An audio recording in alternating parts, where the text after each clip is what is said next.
Objectification is the way in which someone is treated as an object or a thing. While one could say objectification is always morally problematic, Nussbaum depicts more than one side to the meaning of objectification. She feels it is a more loose term than some people believe it to be. On one side, she sees the bad along with other philosophers such as McKinnon and Dworkin.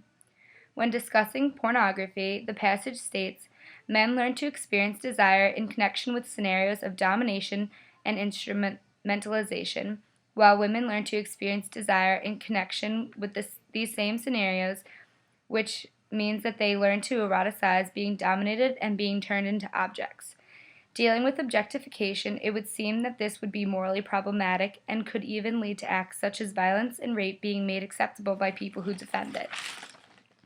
Another issue would be Playboy, which she discusses to be a bad influence on men, because regardless of it being a form of entertainment, it proves that no matter who you are and what you do, the man who's looking at you, seeking pleasure from you, holds all the power.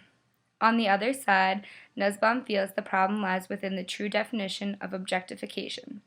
Some philosophers argue that in typical sex acts, both parties eagerly desire both to be objectifiers and to be objects.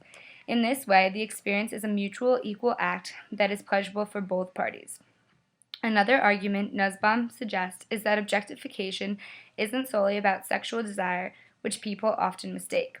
It can also deal with money or how Marx feels about capitalism with workers. I feel it is instrumentalization and denial of subjectivity that is most problematic. Based on the entire reading as a whole and every point Nussbaum makes, objectification can be seen from many different angles. What makes objectification problematic mostly is when the person is solely being instrumentalized without consent or a true understanding of the consent to which they are giving. For the woman posing in Playboy, this suggests that she may be okay objectifying herself, but doesn't realize that with her action she's objectifying women and their sexual desire on a macro level. On the other hand, people who are in love would both consent to being used as an object, like the example of resting your head on the other person as if they were a pillow. This is because they have a mutual relationship and respect for each other, and think of each other as more than just an object for their pleasure. Clearly, as Nussbaum states, within a context of equality, respect, and consent, objectification, not at all an easy concept to define, may not be so troublesome, but I feel it still can be when a human being is instrumentalized without consent.